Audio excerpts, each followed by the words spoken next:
Good morning po. Tayo po'y mag-aral ng salita ng Diyos, aklat po ng mga awit, the Book of Psalms, chapter 37, verses 18 hanggang 19. Iingatan ni Yahweh ang taong masunurin, ang lupang minanay di na babawiin. Kahit na sumapit ang paghihikahos, di daranasin ang pagdaraho. The uniqueness of our relationship with the Father.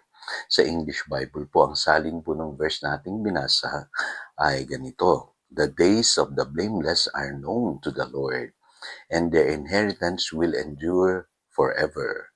In times of disaster, they will not wither. In days of famine, they will enjoy plenty. So, iba po yung magiging karanasan nating mga mananampalataya dahil po tayo ay mga anak ng Diyos.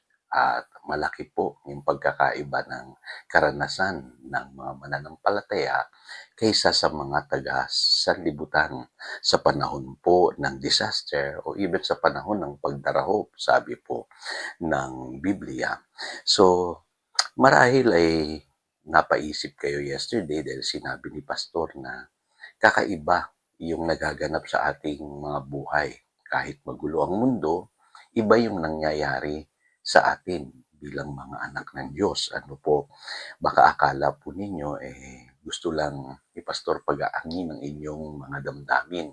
Pero hindi po ganoon. Ano po, lahat po ng sinasabi ko po sa inyo ay based in the Word of God. At malinaw po, very unique yung ating pong relationship sa Diyos bilang ating Ama.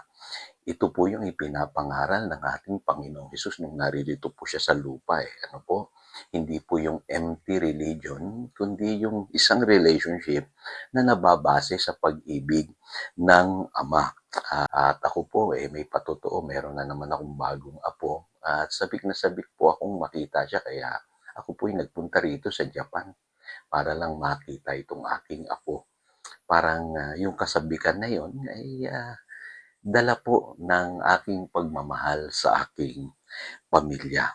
Kaya dapat ganun natin tignan ang Diyos. Ano po, na siya po'y isang ama na sabik sa isang pamilya na kung saan yung kanyang mga anak ay lubusang nagtitiwala sa kanya, nananalig sa kanya. Sabi nga sa Matthew chapter 7 verse 11, kung kayong masasama ay marunong magbigay ng mabubuting bagay sa inyong mga anak, gaano pa kaya ang inyong Ama na nasa langit? So ito po yung pinapangaral ng Panginoong Hesus. Isang klase ng relationship na pagtitiwalaan nating lubos yung ating Ama. At sabi nga sa James chapter 1 verse 17, ang Diyos bilang Ama hindi siya nagbabago ni bahagya man. Ngayon, hindi natin ididinay yung nangyayari sa mundo. Nandiyan yan Ano po, yung krisis, yung problemang kinakaharap natin ng buong mundo, nagaganap talaga po yan. At kadalasan po nakikita natin kagagawan ng tao itong problema na pinagdadaanan po ng sanlibutan. At tayo bilang mga believers, nabubuhay pa rin tayo sa physical world. Ano po, tayo po ay naririto pa rin sa lupa. Pero at the same time, pwede tayong mamuhay sa spirit. Ano po, we walk by faith, not by sight. At malinaw po sa Biblia, ang Diyos may plano para sa kanyang mga anak. Alam niyo po, masakit man tanggapin yung katotohanan. Ano po, pero ang Diyos po, alam niya yung kahihinatnan ng masasama. Mababasa niyo po yan sa Psalm 37 verse 20. Ang sabi diyan, ngunit ang masamay pawang mamamatay. Kalaban ni Yahweh tiyak mapaparang tulad ng bulaklak at mga halaman para silang usok na paiilan lang. Pero iba po yung destiny nating mga believers Malinaw po, no? Sabi sa Jeremiah 29 verse 11, we have a better hope and a better future. So ibig sabihin, kakaiba tayo. Kaya dito po sa sinasabi kong talata sa Psalm 37 verses 18 and 19, dumating man yung problema sa mundong ito, mga kapatid, tayo po ay iingatan ng Panginoon. Ano po ang basis ko diyan? Yung relationship natin sa ating Diyos Ama na binabanggit po sa Galatians chapter 4 verses 5 to 7. So ano po yung ibig sabihin niyan? Ano po? Binanggit niyan yung salitang inheritance. Ano po? Kasi kanina binanggit ko po yan dun sa Psalm 37 verse 18 sa English Bible. Ano yung inheritance na tinutukoy ngayon sa atin ng Biblia?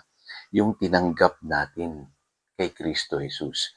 Yung inilaan ng Ama para sa atin dahil tayo po ay tagapagmana kasama ni Kristo. Ang sabi po diyan, meron tayong full rights as sons. Ano po? At ang sabi sa verse 6, we can cry, Abba, Father. Ganon po kalapit yung relationship natin sa Diyos. At sa verse 7, sabi diyan, God made you also an heir. Ginawa tayong tagapagmana ng Diyos. Parang Ama, ano po, meron siyang inihahanda ipinapamana sa kanyang mga anak. Kaya ganun po, dapat natin tanawin yung relationship natin sa ating Diyos Ama. Ngayon, ito hindi nyo napapansin ito, pero malinaw ito dun sa istorya ng prodigal son. Ano po? Na mababasa nyo sa Luke chapter 15. Ano po? Hindi nyo napansin dun yung sinabi ng ama dun sa kapatid ng prodigal son. Ano po? Na mahalaga na dapat malaman natin. Ano po?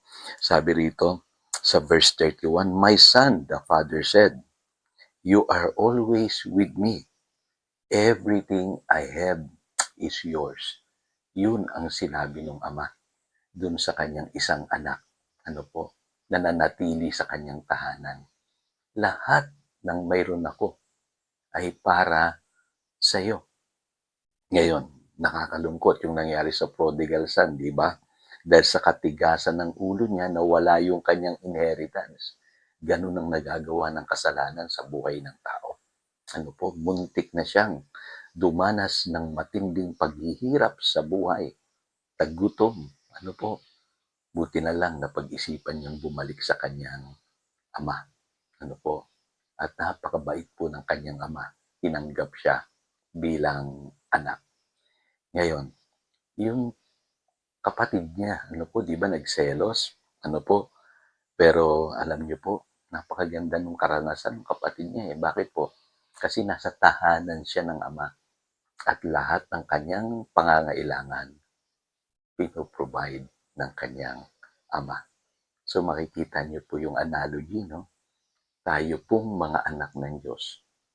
Tayo po ay may karapatan sa lahat ng pag-aari ng Diyos para sa atin bilang mga anak. Yun yung sinasabi ng Galatians chapter 4, verse 5. Full rights as sons. Nawa maintindihan natin ito mga kapatid at itong mga ganitong pangako, ito yung panghahawakan natin sa panahon na katulad po na pinagdadaanan natin ngayon. Tayo po'y manalangin. Salamat Panginoon sa mga katotohanan ito at napakabuti mo. Isa kang ama sa amin at ikaw po ay naglaan ng inheritance para sa iyong mga anak na pwede namin angkinin. Salamat Panginoon at sa mga pagkakataong katulad nito na nagaganap sa mundo, kakaiba pala yung aming karanasan bilang mga anak ng Diyos. Salamat po, purihin ka. Yan ang aming panalangin. In Jesus' name we pray. Amen and amen. Again, ito si Pastor Jojo, nagpapaalala upang daluyan tayo ng pagpapala, manatili tayo sa kanyang salita. Good morning.